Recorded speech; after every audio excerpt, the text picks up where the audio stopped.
Hi there everyone, it's Misty here. Welcome to today's video, another Foodie Friday. As promised, here are my 3 favorite, easy, simple, quick keto cream sauces. I am starting today with a basic Alfredo.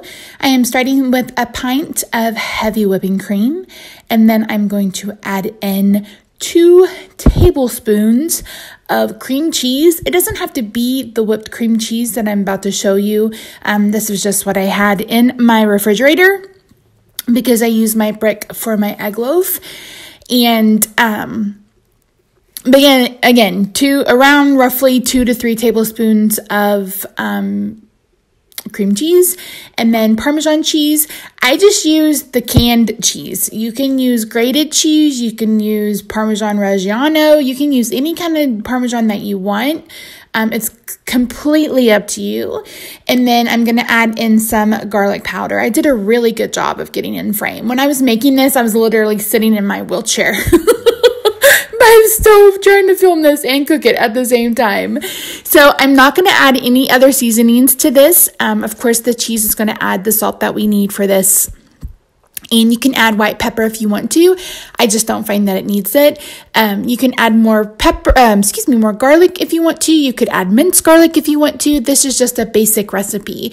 Now you'll find that I left out butter, and that's because you don't need it. And if you don't want this to separate, if you want to use it again for leftovers, leave the butter out. So I cooked this on low for about 45 minutes. You'll see that it thickened up really, really nicely. Make sure it's on very low heat and that you're stirring constantly. You do not want this to come to a boil. Here I'm using a clean spoon to test it, to taste it, to see if I wanted it a little bit more cheesy. And then I decided I wanted to add more garlic powder. I started with a teaspoon and then I just threw some in. Rob doesn't like Alfredo sauce. He's not huge on cheese like that. So, but I am, so I added way more. And I went ahead and stirred this all in and cooked it for another couple of minutes. This is perfect. And like, again, you don't need the butter. If you want the butter, leave it in. But if you want to be able to reheat this, leave the butter out. I paired this with some mushrooms and some cooked chicken, and it was delicious. Next, I'm going to share with you my pesto cream sauce.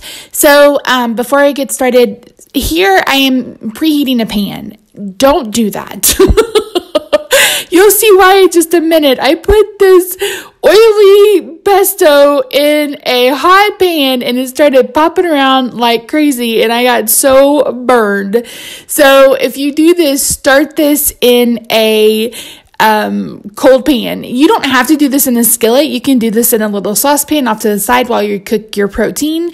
I just had already cooked the chicken in the skillet and I wasn't going to dirty another pot. So I'm adding a whole jar of pesto. I love the the Prego brand. That's my absolute favorite. But you can use whatever pesto you want, even if you make homemade pesto. So what I'm going to do is I'm going to fill up the jar with heavy whipping cream, and then I'm going to pour that in. And I just use that heavy whipping cream to kind of clean out my jar. Now, if you're using homemade pesto, I'm going to think that this is probably 2 cups of heavy whipping cream. I don't remember how many ounces this jar was, but probably 1 cup or to 2 cups of heavy whipping cream, just depending on how thin you want your sauce or how creamy you want it. This is so simple. This recipe is kind of from La Madeleine's chicken pesto pasta, which Rob is obsessed with. And I was like, I think I could probably figure that out at home.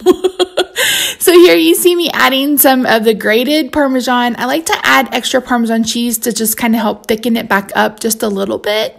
Plus, again, I love cheese, and it doesn't help those of us, hurt those of us on keto to have a little bit extra fat in our diet. Fat is not the enemy. Fat is our fuel. So yeah, so here I diced up, this was 2 chicken breasts, I believe. It may have just been one huge humongous one, but I diced it up and cooked it up in some olive oil, salt, and pepper, and then I'm going to put it in the cream sauce and let it simmer for about 5 minutes. Literally, guys, you could probably have this cooked in under 30 minutes.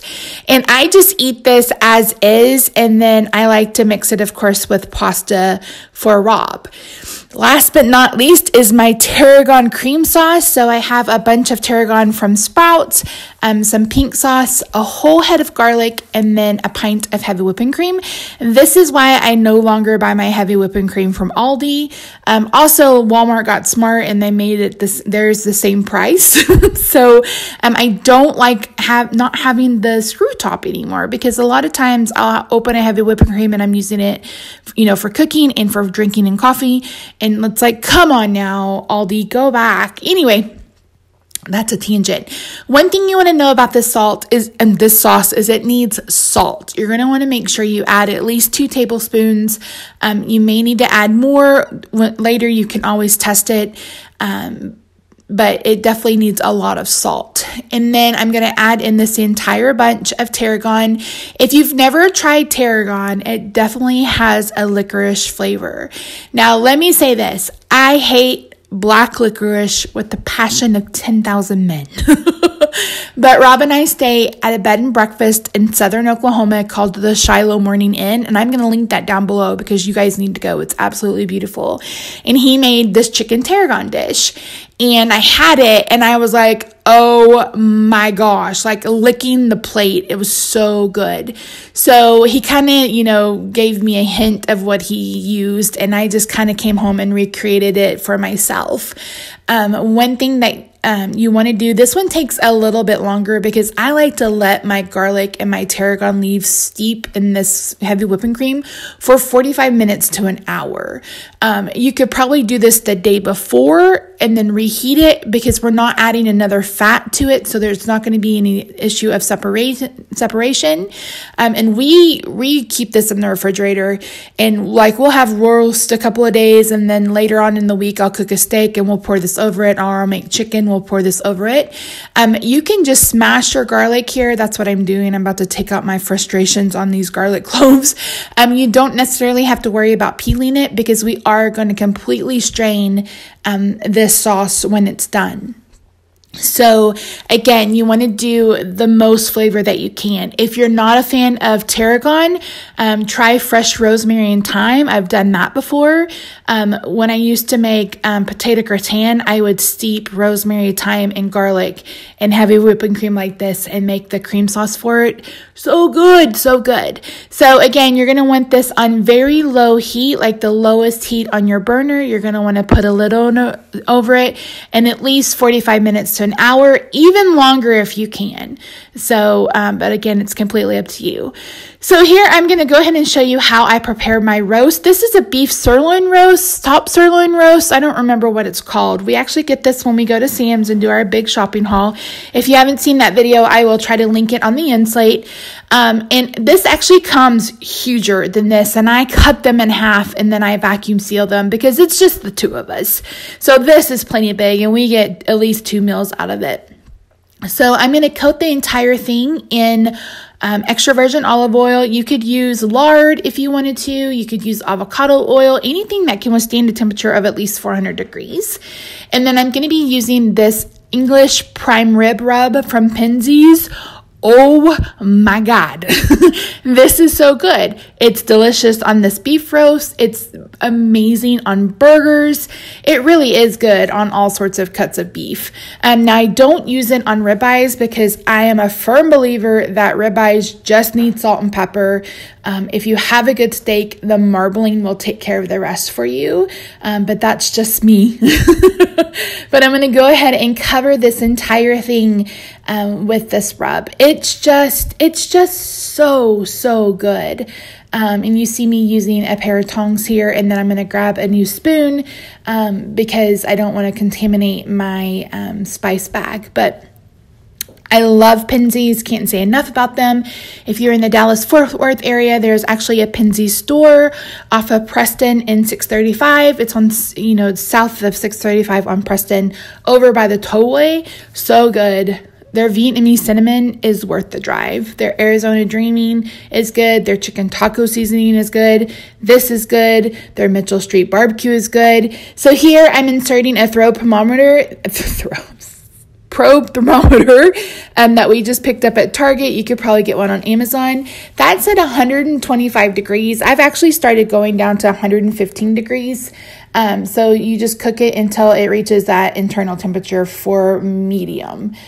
Here I am straining out the sauce. You saw me tint the beef with foil while I'm doing this. And yeah, it's just perfect and delicious. You could add a little xanthan gum to this if you wanted to thicken it up. Just let me warn you, I did that and it had the weirdest texture. So I would just suggest that you use a little bit of heavy whipping cream if you're going to do that. Not heavy whipping cream, Misty.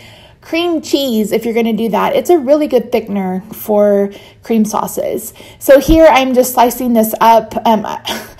This was hotter than balls.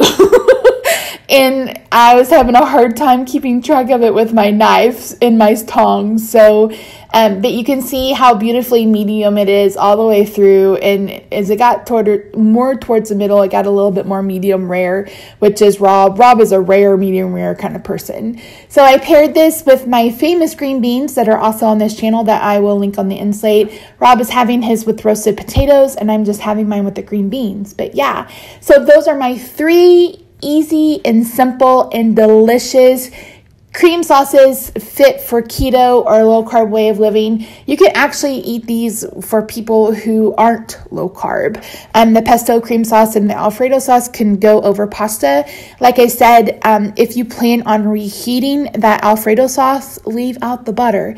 If you've ever gotten pasta Alfredo like from Olive Garden or your favorite Italian restaurant and you get it home and you cook it the next day and it's separated and it's greasy, and that's because the butter in it. So leave out the butter. You don't need it for the flavor. I promise you, you're not going to really tell a difference. And if you aren't going to reheat it, throw the butter in if you want to. So thank you so much, guys. Let me know down below if you decide to try any of these recipes. Tag me on Instagram if you do, and I will see you in the next video. Bye for now.